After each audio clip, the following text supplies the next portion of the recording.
Gao, a young man, was found asleep in totaled vehicle at the base of a cliff. Xing, a young woman from nearby hamlet, stands back and watches the automobile. Gao awakens a little while later and exits the vehicle, stumbling on a rocky landscape. He is only a few meters from the crash scene when Xing arrives and throws a stone at him, knocking him out. The setting changes to 8 hours before to the horrifying auto tragedy. The trio is seated on a sidewalk and includes Gao, a gem hunter, Xiana, his dealer, and Qin, his technician. Gao recognizes the two suspicious individuals as paid thugs when he sees them intently observing him from a distance in a car there. Gao says goodnight to Xiana and Qin before getting in his car and leaving. He expects the men to crank up their engine and follow him closely as well. Gao steps on the throttle and accelerates away, starting a dangerous automobile pursuit that results in the collision.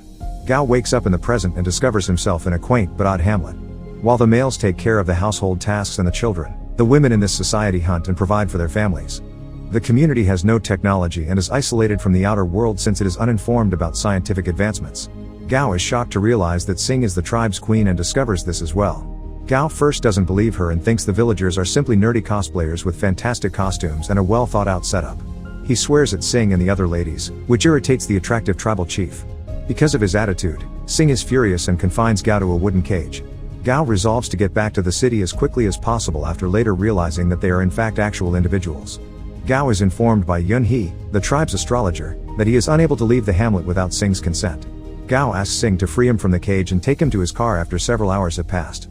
Despite his skepticism, Xing resolves to show him mercy and follows through. Gao looks through his car for valuable items as the two return to the scene of the collision. Gao gleefully swings a metal bat he discovers in the trunk. He accidentally strikes Xing in the head, knocking her unconscious and laying her on the ground. Gao seizes the chance to flee and rushes into the adjacent woods while carrying a rucksack.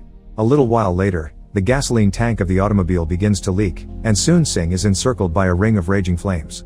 When the townspeople see the fire, they rapidly rush to the site and douse the flames with buckets of water. Gao regrets leaving Xing behind as she hears the peasants shouting from the woods. To the relief of the locals, the automobile explodes as they are about to leave the scene, and the couple ends up in a nearby pond.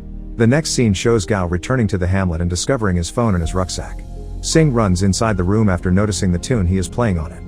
Gao reassures Xing that the unusual contraption is harmless as she attempts to crush it out of terror. He provides her his headphones, and they enjoy some music together until Xing eventually nods out.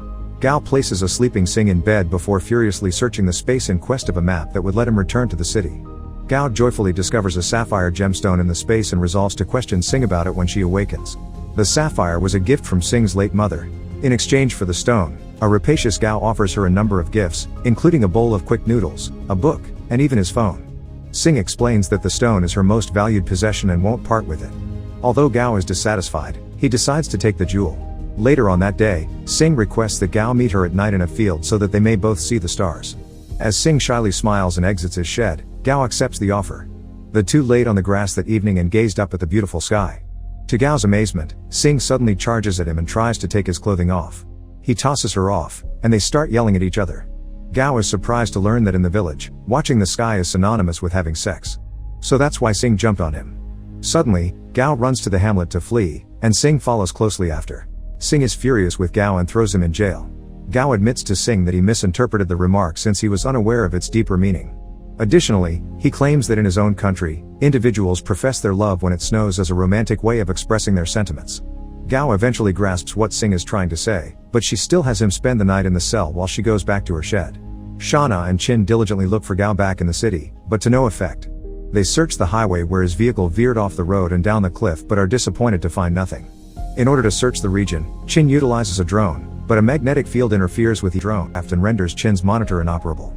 The two run into Lian, a businesswoman Gao signed a contract with, as they get home. Gao must meet with Lian every 15 days according to the contract, or a 60 million fee would be assessed. Lian has now arrived to locate him after 13 days after his abduction. Gao's trek to the mountains and impending return are falsehoods told by Shana. Although she is not persuaded, Lian gives the team 48 hours to locate Gao before acting. Xing brings Gao to the woods after they return to the settlement. Xing spills a bucket of chicken blood on him while professing her love for him and pleading with him to marry her. Evidently, Xing misheard him last night, believing he said blood rather than snow, as both words sound similar in Chinese. Gao is furious with her and storms out in disgust, but he soon falls victim to a trap. Gao cries out for Xing to release him from the trap. Xing urges him to accept her marriage proposal, and a dejected Gao finally consents. Gao discovers one of Qin's drone's blades in the underbrush as they make their way home. He realizes that his buddies are looking for him and makes the hasty decision to leave the area. Gao and Xing have a conversation that evening and plan to wed the next morning. Gao discovers a hidden cave in the forest after asking Xing about the geography of the community. He plans to utilize the cave as an exit from the community after concluding that it is one. Gao requests Xing's assistance in visiting the village's wine reserve after discovering it. She agrees. Gao sneaks some sleeping pills into the wine barrel to trick the villagers into falling asleep during the wedding. Later, when they are back in Gao's room, Xing presents him with her sapphire stone as a pre-wedding gift. Gao feels bad, but he still takes the gem. The following evening, when Xing gets down on one knee and declares her love for Gao, the pair has their wedding ceremony and observes the special rituals of the tribe. She is accepted as Gao's wife. The newlyweds then dance together while the locals play and sing a love song. Gao suggests a toast and asks the villagers to sip their bowls of wine as the feast comes to a close. Gao throws his away while no one is looking. The people eventually go to sleep after a few hours, and Gao packs up and departs. He passes through the forest before arriving at the cave with access to the outside world. Gao enters the cave with determination and sets out for the city.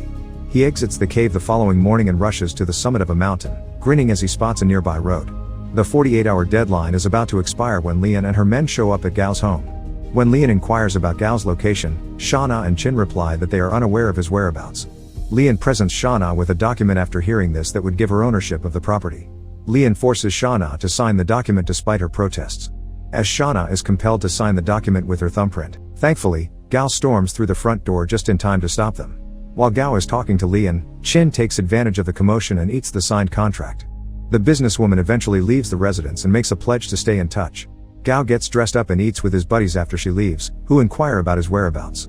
Gao deftly sidesteps their inquiries and tells his buddies falsehoods in order to shield the villagers from the outside world. Gao shows them the sapphire stone he received from Xing after they finish their dinner. They haven't seen a sapphire that huge in years, so the pair is in awe of the stone and in amazement. Finally, Gao gives Shauna the diamond and a sample of the village soil for analysis. Later on same day, the group pays a visit to Gao's uncle when in a nursing home and dons a clown outfit to amuse the residents. The next scene shows the villagers waking up and anxiously looking around for Gao. After being devastated by his departure, Xing quickly surmises that he fled with the diamond. She makes the tragic decision to go to the city to look for him. Yun He, the village's astrologer, first objects to her going to the city. Before the queen leaves, she leads Xing to the cave's entrance and cautions her to be wary of the inhabitants of the city. Upon entering the city, Xing meets Yi Tian, a well-known astrological social media influencer looking for a female co-host. He becomes intrigued by Xing and offers to sign her to his organization due to her odd clothes and odd demeanor. Yi requests to speak with her boss, but a bewildered Xing simply gives him a card that Gao left in the hamlet. Yi locates a phone number on it and follows Gao to a nursing facility in the area. Yi takes Xing to the area that has been made known in order to search for Gao. Gao recognizes Xing as they get to the nursery and rushes before she can catch up with him. He watches Xing looking for him from behind some bushes. Xing makes her way to the home's exit, but stops in her tracks when she hears Gao sneeze from a nearby shrub. Gao emerges wearing a clown outfit, but Xing doesn't know him and only observes as he flees. A little while later, Xing gets in the car with Yi, and the two of them leave the house. During their conversation, Yi explains to an uninformed Xing that clowns are just ordinary people with masks and not actual animals. The revelation astounds Xing, who concludes that Gao was the weird clown she had seen at the house. She begs Yi to take her back to the nursery, and the public figure complies. Sadly, Gao and his buddies are no longer there when they arrive to the nursery, leaving Xing to experience disappointment once more. The tribe's leader declines Yi's offer to take Xing to his house and instead sits on the sidewalk in front of the daycare, saying she will wait for Gao to come back. She refuses to go and even stays sat in the pouring rain despite Yi's best efforts to get her to. Gao, who is feeling bad for hiding from Xing, asks Qin to locate her. A little while later, Qin tells him that Xing and Yi are still in the nursing home. Gao thanks Qin for his assistance and heads back to the nursery right away. Gao sees Xing sitting there in the rain with Yi next to her. He approaches them from behind and rolls down his window. Upon seeing him, Xing is startled and grabs him by the shirt. Gao begs her desperately not to strike him and makes up the ridiculous falsehood that it is immoral to strike people while it is raining. She accepts his explanation and gets in his car as he takes her back to his place. As soon as they get there, Xing aims her crossbow at him, but Gao is able to calm her down and get her to put the bow down. Gao is asked to give back Xing's sapphire. The cunning gem hunter, however, diverts her by providing a cake. When Xing bites into the sweet delicacy, she completely ignores the stone in favor of relishing its strange flavor. Xing spends the remainder of the day exploring the home after her supper as she gets accustomed to her new surroundings. She fires an arrow at the television because she believes it to be a monster, but Gao clarifies that it is only a piece of equipment and cannot harm her. Xing, who is enthralled by the contemporary day, beams with joy as she tosses a torn-up feather cushion around the home. The living room is a complete mess when Shauna visits Gao the next day. Xing comes over shortly after while enjoying a bowl of quick noodles. Inquiring about her identity and connection to Gao, Shauna steals the dish from Crossing. The dealer screams in terror as Xing grabs her by the face in anger at Shauna's attitude. The scream awakens Gao, who immediately goes downstairs to see what transpired. He discovers Shauna with a towel covering her lips and wrapped in a blanket. Angered, Shauna demands to know who the strange-looking girl is. Gao snatches Shauna right away and brings her to his room upstairs. He tells the truth about what transpired before going missing. Gao reveals that Xing is the ruler of a remote matriarchal community where males are subservient to women. When Gao displays Xing's native crossbow to Shauna, she sees that he is speaking the truth despite her initial disbelief. When Yi knocks on the window in the living room, Xing is startled to see him standing outside. Rushing to the door, she attempts to open it but is unable. Xing locates the door's handle with Yi's help, but she turns it by force. She finally gives up on attempting to unlock the door and smashes it completely. After dragging Yi outside and shutting his gate, Gao is furious to discover Yi inside his house. Yi, however, is adamant about remaining and admits that he is aware that Xing comes from a remote island. Gao is surprised to learn this and tells Yi to keep away from her as she and Xing return to the house. The next day, Gao takes Xing shopping for new clothing at a clothing store. Gao leaves to allow Xing some peace as she puts on several clothing. Outside, Gao is startled to see Lian coming closer and terrified that she would find Crossing as a result. He runs and hides behind a wall, keeping a careful eye on the stern woman as she enters the shop.